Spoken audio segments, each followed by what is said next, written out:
For many people, Colorado is a dream travel destination for the incredible views and outdoor lifestyle. For birders, the state plays host to many interesting species that call the mountains and prairies home. We got the chance to go to Colorado and explore while trying to have as many incredible birding experiences as we could. After a flight from Milwaukee, we arrived in Denver, eager to get started. We just made it to the Denver airport, so I'm excited to see what our first bird of the trip is, but we have a long drive to Hayden.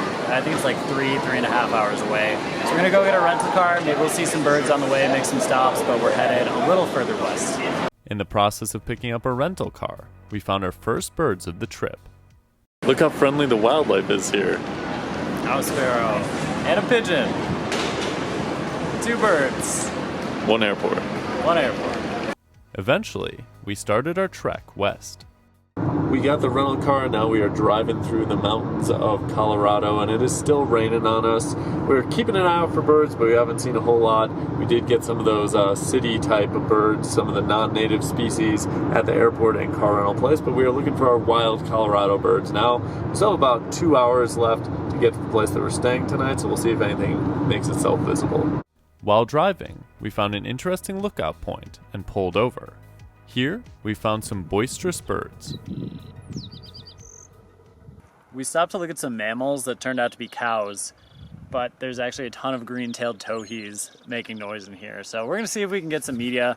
Had a nice view, but they've been a little difficult. So we'll see what we can do, but it's cool to get some neat mountainous birds here in Colorado. We eventually got some better looks at the towhees, along with a few more birds as well. We ended up finding green-tailed towhees, sage thrashers, and a red-tailed hawk that was sitting in a tree. So just a little pull-off stop. Has a lot of different birds for us that we don't get in the Midwest. So it's refreshing to see some different species. And the magpies. Yeah, 2 magpies earlier. We also got a magpie, but we couldn't get any videos of that because it was while we were driving. But hopefully we'll see more. Magpies are a really cool bird species I always enjoy seeing. Later that night, we got to Hayden, the town we'd be staying in. The next day, we got up bright and early to get started birding. We're going for this kind of thing today. All of these different kinds of things in here.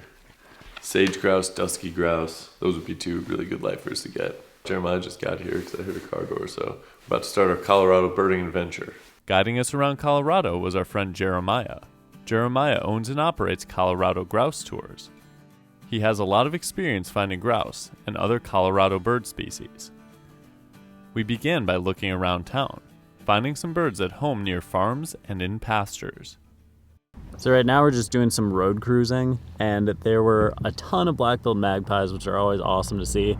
They were eating some food people put out for some cats, so not great to see the cats outside, but cool to see the magpies and their behavior. So we're going to see what else we can find in this field habitat. This is really interesting. There's a unique population of bobolink in this area along the Yampa River. We're here in the Yampa Valley, and most of this riverfront riparian area has been converted to hayfield. And although that's typically pretty good for nesting bobolinks, ranchers have not always timed their harvest and often would ruin nests and destroy eggs and chicks. So a few of the ranchers have gotten the message through some outreach and are now timing their harvest late enough that there's a sort of decent population of bobolink here, although still greatly diminished, and hopefully still growing. So something we're still really excited to see around here. The arrival of the bobolink every year is a big deal. Next, we made a quick stop along the Yampa River. Stopped here by the Yampa River. Saw a really beautiful bullocks oriole. There's some yellow-bellied marmots hanging out on the rocks. They're just chilling, having a great time. So I'm loving the species composition here, that it's all new and there's so many cool things to see. After finding some classic western birds around Hayden, we switched to a completely different habitat. We moved into some pinyon juniper habitat, and it looks really wild. It's completely different than any place we've been so far. You can just feel how much more dry this area is, and the plants have completely changed, but we're hoping to find some different species here. It smells good. It does smell really nice, actually. It's a very pleasant aroma. Along this road, we found spotted towhees, an ash-throated flycatcher, and plenty of western meadowlarks, along with other birds. It was a species we heard, though, that got us really excited. Our first little stop here in the pinyon juniper habitat was really cool. We got some neat birds, but one of special note is we heard Pinyon Jays making some noise up on the top of the ridge. That's a bird we'd really like to get some more looks at here. They're tough to find. They're kind of nomadic. So if we can get some looks at these Pinyon Jays, that would be fantastic. We drove around to the other side of the bluff where we heard the jays. In the process, we got eyes on a soaring raven and eventually spotted our target birds. We got our Pinyon Jays. There's a massive flock up on this ridge, and you can hear their funny little noise that they make, and you're just seeing them all moving through, and it's a really cool experience. This is a bird that's on the decline for sure, and we get the chance to observe them right now, which is really special. We found a trail that went up toward the top of the bluff that the jays were on. While we walked, we got even better looks at a bird we had seen earlier. Got some young magpies over here. They're so cool. They're making a ton of noise. They're just chill though. The iridescence is really popping right now.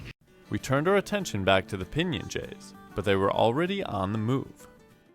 We walked up to this trail and we had the huge flock of Pinyon Jays hanging out in the trees, and they kind of flew over us. They're very nomadic, so they move from place to place, so it's hard to get some good views, but that was a really cool experience. We may still see them over here, but really glad we got to see those birds and hear them and watch their cool activity.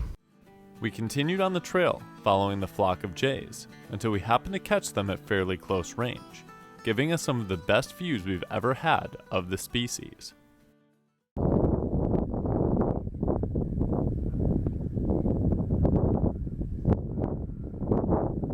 We did find the group of Pinyon Jays a little bit closer, and they kind of never stop moving. They're always hopping, always bounding. The big group's doing something, so that was awesome. The weather looks like it's turning a little bit, so I think we're gonna get down off of this area, but this has been beautiful. Really nice birds in here too. Was that the best Pinyon Jay experience?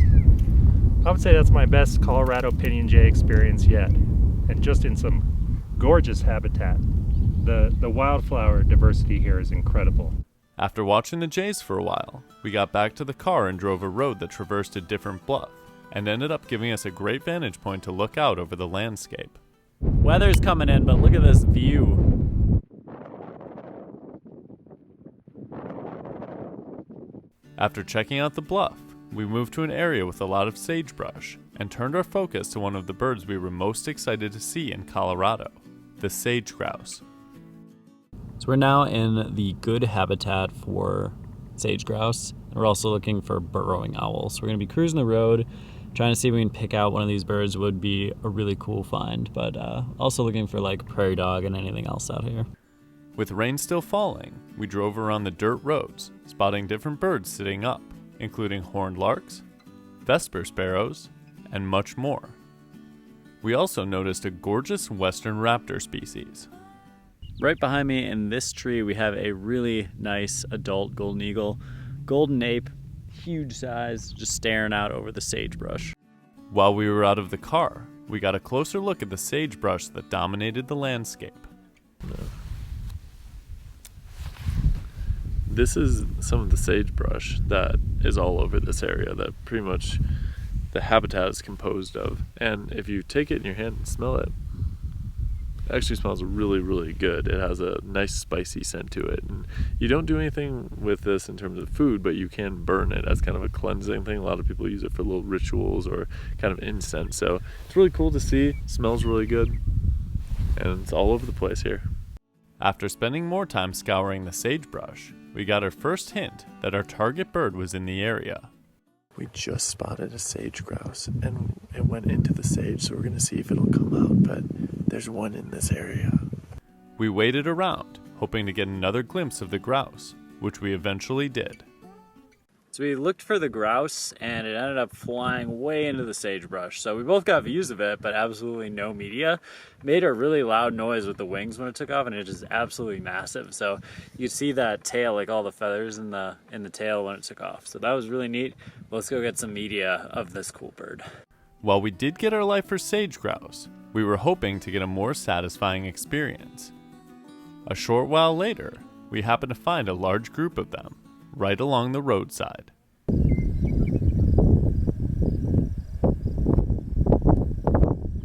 We kept driving down the road and we encountered 11 sage-grouse off to the side of the road, 2 cross the road, and the rest of them are just in this field. It looks like they're just walking around foraging, preening. This is absolutely insane. I didn't think we were going to get looks quite like this. So this is the best looks we've ever had at sage-grouse. Got our lifer just a matter of minutes ago, so this is fantastic. This is really good, dude. This is a nice look at them. Very relaxed in their natural.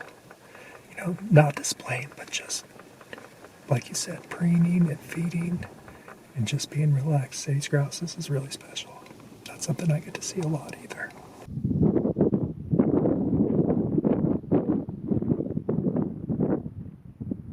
That was incredible with those sage-grouse. So I was kind of thinking maybe we weren't even going to get any media, and then we just saw that whole group. There were two that crossed the road, and then there was a whole group back here, and now we're kind of spotting them more and more.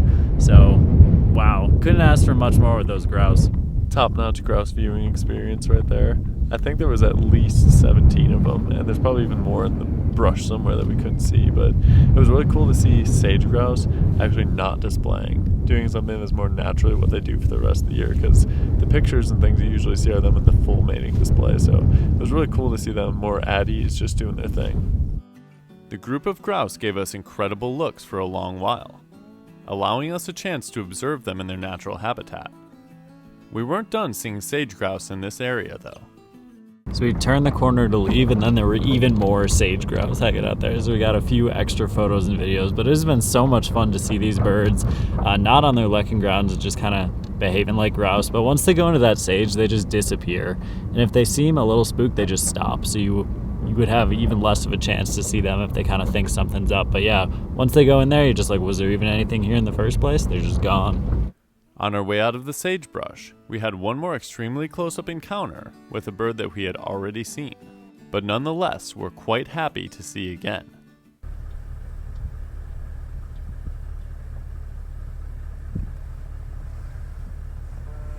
We just had absolutely nuts looks at a golden eagle on a power line. So this place has been great so far. The birds have been spectacular, and we've gotten some of the best looks at golden eagles so far. After eventually leaving the sage, we parted ways with Jeremiah for the day, got some pizza back in Hayden, and went to one more stop before calling it a day. Jeremiah gave us the coordinates to a bald eagle nest, and at first we weren't seeing anything, so we were just looking at all the other birds, and then one came in with food for the young. So really cool bird to see, but cooler when they have chicks and a successful nest. Our first day in Colorado offered us a great sampling of many different habitats, from the rivers to the Pinyon juniper, to the sagebrush sea. We got to see many interesting places and some incredible birds to match, including our lifer sage-grouse. If you're interested in seeing these areas and other amazing Colorado birds, take a look at Jeremiah's website by following the link in the description below for Colorado grouse tours. Also, stay tuned for more videos from our trip, and as always, thanks for watching. We'll see you next time on Badgerland Birding.